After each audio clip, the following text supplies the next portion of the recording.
Power 98.3. Yeah, ladies and gentlemen, it's Power 98.3 live from Las Vegas. Getting ready. Cotto, Canelo, legendary fight. Got to talk to legends. Please, welcome to the program, man. We got Jim Lampley hanging out one time. How are you, sir? I'm doing well. How are you guys? I have no complaint. I'm a little hungry, but other than that, I'm good. I'm ready for the I fight. did not bring you any food. Jim, leave. No. All right, I'll see you later. Hey, man. How was the, first of all, how was the weigh-in? What was your take on it, man? The fighters seem excited, ready. I think both fighters are in sensational shape. I've seldom seen two guys who are so clearly perfectly conditioned for the fight on Friday before a big fight like this.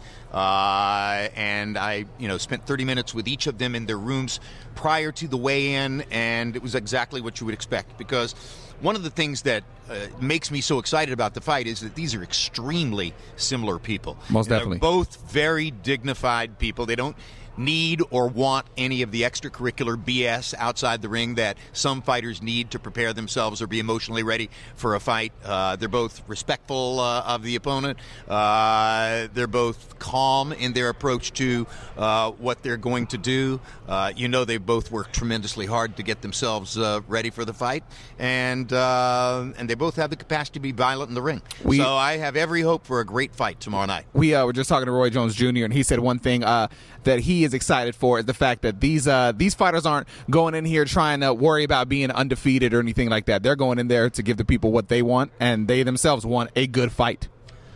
Entertainment in the ring is based on the will to accept risk. And these are two fighters who accept risk. Very true. They understand that it's a part of the game. They are willing to put themselves in the fire. And that's one of the things that I think will make this a great fight tomorrow night. I think it'll start tactically. I think you're going to see one of those round-by-round crescendos where one guy makes a tactical adjustment, the other guy has to match it. One corner makes a smart move, the other corner has to match it. And we keep seeing that ratchet up round by round by round. I expect us to go into the late rounds with a pretty close fight, a lot of drama, and part of the drama will be the possibility that either guy could knock the other guy out in the late rounds because they both have power and they both carry their power into the latter part of the fight. Do you personally feel there will be a knockout? I personally, I don't want to say one way or the other there'll be a knockout, because if I say there's going to be a knockout, it'll go 12 rounds. If I say it'll go 12 rounds, it's going to be a knockout.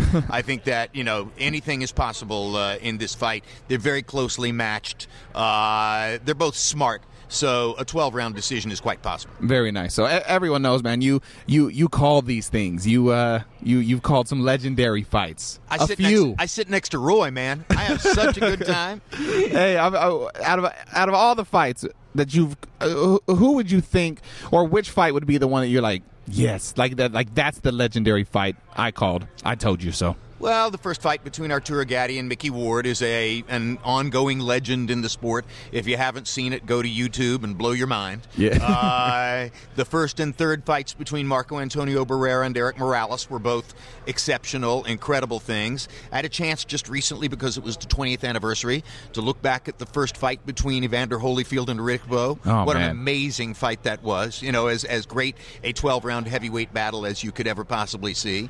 There are a lot of them. I have many, many, many great memories of great fights, and I truly do expect that I'm going to see another one tomorrow night. You heard it. Ladies and gentlemen, it's this weekend. It is tomorrow. It's here. We're hours away, if you were to put it like that, man. Cotto, Canelo, Jim Lampley, thank you so much for the time. Greatly appreciate it. My privilege, guys. Yes, yes.